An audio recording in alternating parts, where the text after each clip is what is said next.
Okay, today what we're going to do is we're going to look at potting up the seeds, starting everything from seed and how I go about doing that.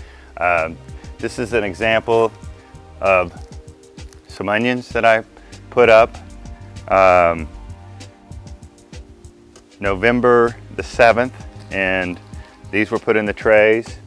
Along with these here is some lettuce, and also these here are obviously tomato plants, and I believe these were done also on the 7th. Yes, they were. They were done on the 7th. And how do you get a tomato plant to remain this healthy? Obviously it needs to go into the ground, but you know, it's still vigorously glowing, and I'll show you exactly how I go about doing this to make them look like that. But they've been in those pots for over a month, and they definitely need to get into the garden. But the secret is the Osmocote and how I go about applying the Osmocote. A little extra will allow those plants to continue to feed without being stressed out without being nutrient deprived. Okay, so what I do is I get these trays, and these come from your nurseries, and I get them from my friends in the landscape industry. I ask them during this time of year, and down here in South Florida, November is when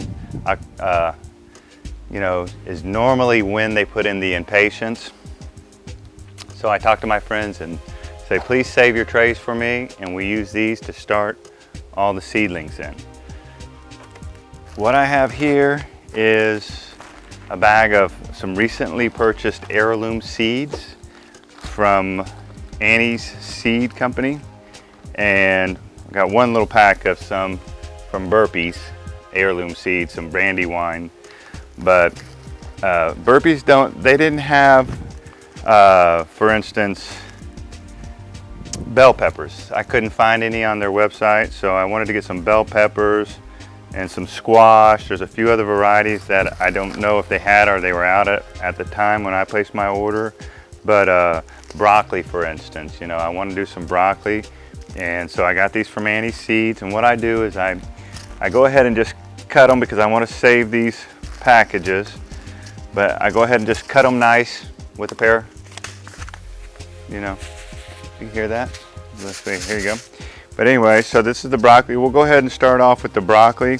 And if you read on the container, it tells you exactly how to go about planting them.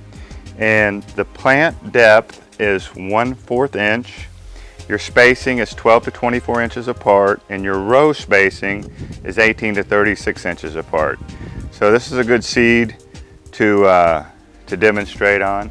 So 1/8 inch, you know, if you try to do this in the soil and you had your irrigation or your hand watering, that 1/8 inch could very easily get disturbed and get, you know, pushed down. And here in South Florida, we have real high sandy content soil. So what we want to do is we want to put it in a little bit more rich soil. And right here is it's a blend that I make.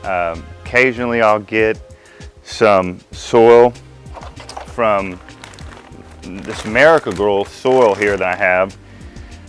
Sometimes can be a little bit more woody, and occasionally it's fine, but more often than not, for my purposes, it's a little bit heavy in the chip content. So I buy this other variety of soil that's a more organic nature, and it's a little bit too heavy with the peat and all the other elements. So what I do is I mix them together, and I basically make my own custom blend of soil. And I usually go by feel when I squeeze it, you know, if it sticks together just a little bit. If it's not super wet, which this isn't, it's just moist soil, and you can see it does stick together a little bit. Whereas if I went with this potting soil, this Miracle-Gro soil, which is a great soil, don't get me wrong, I used to use it, but some can be inconsistent. You can see that just doesn't want to hold together. So you have to use your judgment. That to me is just a little bit too woody for my purposes.